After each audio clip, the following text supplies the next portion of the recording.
എല്ലാ സുഖങ്ങളിൽ നിന്നും മാറി നിന്ന് വിജനമായ ആരാരുമില്ലാതെ കാട്ടിന്റെ അകത്തളങ്ങളിൽ ഇബാദത്ത് ചെയ്തു.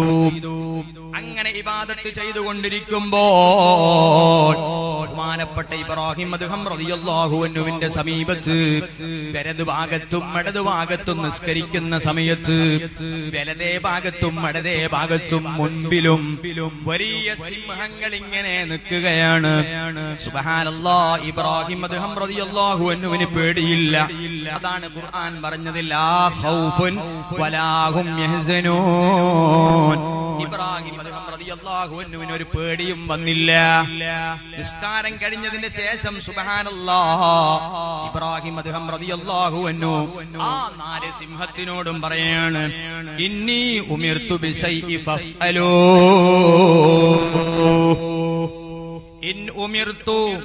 ഇൻ ഉമിർതും ബിശൈഇൻ ഫഅലൂ. ഓ സിംഹങ്ങളെ, നിങ്ങളോട് അല്ലാഹുവിന്റെ കൽപ്പന ഉണ്ടായിട്ടുണ്ടോ? സിംഹങ്ങളോട് ചോദിക്കുകയാണ് ബഹുമാനപ്പെട്ട ഇബ്രാഹിം അദ്ഹം.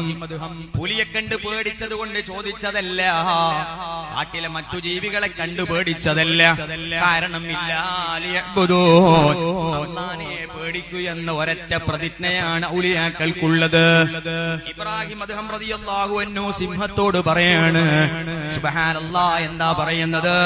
ഇൻ ഉമിർതും ബിശൈഇൻ ഫഅലൂ. നിങ്ങളോട് അല്ലാഹ് കൽപ്പിച്ചിട്ടുണ്ടോ എന്നെ പറിച്ച് തിന്നാൻ, എന്റെ മാംസം കടിച്ച് പറിച്ച് തിന്നാൻ നിങ്ങളോട് അല്ലാഹ് കൽപ്പിച്ചിട്ടുണ്ടെങ്കിൽ ഫഅലൂ, നിങ്ങൾ പറിച്ചു തിന്നുന്നത് എനിക്ക് പേടിയല്ല, എനിക്കത് ടെൻഷനേ അല്ല. അതാണ് ഔലിയാക്കന്മാർ. നമ്മളാണെങ്കിലോ ഇന്നാളത്തെ ഒരു പത്രത്തിൽ ഒരു വാർത്ത കണ്ടു. പള്ളിയിലെ ഇമാമ് മരിച്ചുപോയ ഒരു മയ്യത്തിനെ കുളിപ്പിക്കാൻ വേണ്ടി പോയതാ. എല്ലാരും മരിച്ചിട്ടുണ്ടെന്ന് വിധി എഴുതി. പള്ളിയിലെ ഇമാമ് കുളിപ്പിക്കാൻ വേണ്ടി പോയപ്പോ മയ്യത്ത് എണീച്ചങ്ങി. അപ്പോഴതാ ഇയാൾ അറ്റാക്കായി മരിച്ചുപോയി. സുബ്ഹാനല്ലാഹ്, ചിന്തിച്ചു നോക്കി. നമ്മൾ ആംബുലൻസിൽ പോകുന്ന പണ്ടൊരു സീന് കണ്ടതാണ്, ഒരു കോമഡിക്ക് പറയാം. ആംബുലൻസിൽ ഇങ്ങനെ വണ്ടിയിൽ ഒരു ശവത്തിനെ ഇങ്ങനെ കൊണ്ടുപോകുമ്പോ ശവം എണീച്ചിട്ട് ആംബുലൻസിലെ ഡ്രൈവറോട് ഇങ്ങനെ മുട്ടിയിട്ട് വീടി തരുവോ. അപ്പോൾ അയാള് ആ വണ്ടിയെല്ലാം മറിയുന്ന ഒരു രംഗം. സത്യത്തില് ഈ ഒരു പേടി പോലും ഇബ്രാഹിം അദ്ഹം റളിയല്ലാഹു അൻഹുവിനെ പോലത്തെ ഔലിയാക്കന്മാർക്ക് ഇല്ല. നമുക്ക് മനസ്സിന് നിക്കക്കള്ളി കിട്ടൂല. കാരണം എന്താ? ഞാനായാലും പേടിച്ചു. മൊയിലാർക്കല്ലേ പള്ളിയിലെ ഔലിയാക്കന്മാർക്ക് പേടിയില്ല എന്ന് പറഞ്ഞ ബാൽ പറഞ്ഞ മൊയിലാർക്കാണ് എന്തായത്? മയ്യത്ത് എണീച്ച് നേരം ബോധം കെട്ട് വീണ് മരിച്ചുപോയത്, അറ്റാക്കായി മരിച്ചുപോയത്.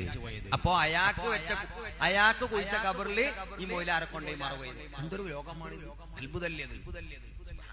അയാൾ മരിച്ചെന്ന് വിധി എഴുതിയിട്ട് അയാൾക്ക് ഒഴിച്ച കബറിൽ പള്ളിയിലെ ഖതീബ് ഉസ്താദിനെ മറവ് ചെയ്തു. ഇതാണ് അള്ളാന്റെ പരിപാടി, അല്ലേ? ലാ മാനില ലിമാ അഅതൈത വലാ മുഅ്തിയ ലിമാ മനഅത വലാ റാദ്ദ ലിമാ ഖളൈത വലാ മുബദ്ദില ലിമാ ഹകംത. അല്ലാഹു ഒരാൾക്ക് കൊടുക്കാൻ ഉദ്ദേശിച്ചാൽ എത്ര നമ്മൾ തടഞ്ഞിട്ടും കാര്യമില്ല, അല്ലാഹ് കൊടുത്തുകൊണ്ടേയിരിക്കും. ഒരാളെ നശിച്ചു കാണുന്ന നമ്മൾ ആഗ്രഹിക്കുന്നു, പക്ഷേ ദിവസം കഴിയുന്നേനെ ഓനിങ്ങനെ ഉയർന്നു വരുന്നു. പക്ഷേ ഈ അസൂയക്കാരന്റെ അസൂയ മാറുന്നില്ല. ഏടെ പോയാലും വലിയ സംഭവമല്ലോ, എന്നാ ഇവൻ തകരാത്ത ഇങ്ങനൊരു കൽബ് നമ്മളെ ഹൃദയത്തിലുണ്ടെങ്കിൽ അല്ലാഹു തീരുമാനിക്കണം ഒരാളെ നശിക്കാൻ. اللهم لا مال لما أعطيت ولا معطي لما منعت ولا راد لما قضيت. അള്ളാന്റെ ഖള ആണ്. മരിച്ചു കിടക്കുന്ന ആളെ ജീവിപ്പിച്ചിട്ട് മയ്യത്ത് കുളിപ്പിക്കുന്ന ഉസ്താദിനെ അതേ ഖബറിൽ മറവ് ചെയ്യാൻ, ആ ഖളാഇനെ തട്ടാൻ ലോകത്തൊരു മന്ത്രിക്കോ, ലോകത്ത് വലിയ ഐജിക്കോ, ലോകത്ത് വലിയ ജഡ്ജിക്കോ സാധ്യമല്ല. അലൈസല്ലാഹു ബിഅഹ്കമിൽ ഹകീമീൻ. അല്ലാഹുവിനെ പോലെ വിധികർത്താവ് ലോകത്താരാണ്? അവനെല്ലാം വിധിക്കുന്ന രാജാവാണ്. കണ്ടില്ലേ നിങ്ങൾ അമേരിക്കയിലെ ട്രംപ്? ഞാൻ അധികാരത്തിൽ കയറിയ ഉടനെ ഗസയെ